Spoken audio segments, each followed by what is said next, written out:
आता मी खोबरं एक घेतलेलं आहे, ते पण भाजायला ठेवलं आहे. कांदा भाजून घेतला आहे. अद्रक लसूण घेतलेलं आहे. कढई ठेवली आहे, त्याच्यामध्ये आपण धने भाजून घेतलेले. धने असे छान भाजून घ्यायचे, नंतर काढून घ्यायचे. त्याच्यात आपण काळा मसाला घेतला आहे, हळद घेतलेली आहे, लाल तिखट घेतलं आहे, अद्रक आणि लसूण घेतलेलं आहे, आणि थोडंसं बेसन घेतलेलं आहे, थोडंसं मीठ, थोडी हळद, काळा मसाला आहे, धना पावडर आहे, खोबरं आहे, कांदा आहे, अद्रक लसूण आहे, मीठ घेतलेलं आहे. नंतर आपण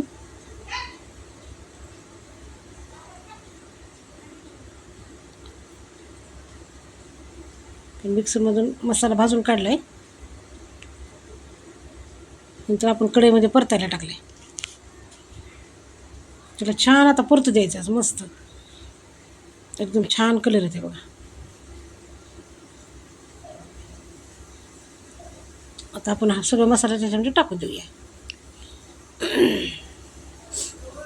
परत त्याला असं छान हलवायचं, तेल सुटेपर्यंत छान. लगेच तेल सुटले त्याला.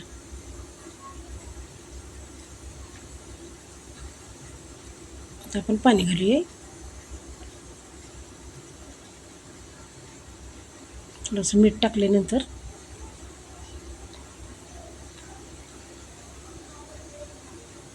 जिरे मोहरी टाकून आपण आता बेसनची तयारी करूया. थापटण त्याच्यात 1 वाटीचं बेसन घेतलं आहे. तर आपण ताटाला पण तेल लावून घेतलेले.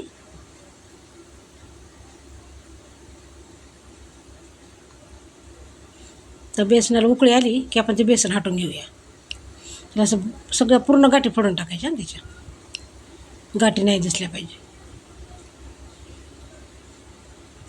असं छान हलवून घ्यायचं, त्याला चांगलं घट्टसर करून आपण आता त्याला त्यात तेल लावलं ना, त्या ताटामध्ये आपण ओतून घेऊया. पूर्ण ओतणं झालं, त्याला असं आपण चमच्यानं पसरूया. असं पातळसं ताटामध्ये पूर्ण साईडनं लावलेलं तेवढ्याला म्हणजे पूर्ण भरून घेऊ.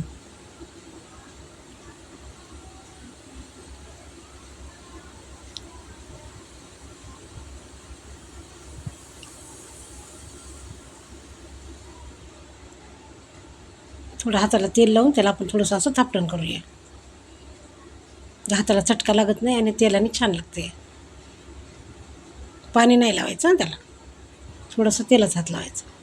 नंतर आपण त्याला आता कट करू. कट केल्यानंतर बघा किती छान वड्या होत्या त्याच्या, एकदम छान. 10 मिनिट आपण त्याला ठेवूया. बघा किती सुंदर वड्या निघायला लागल्यात, बेसनाच्या वड्या.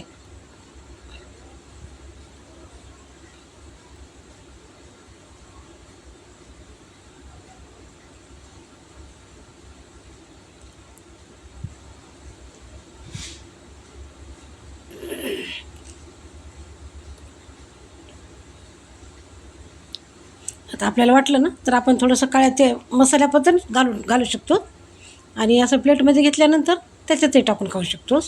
खूप छान लागते.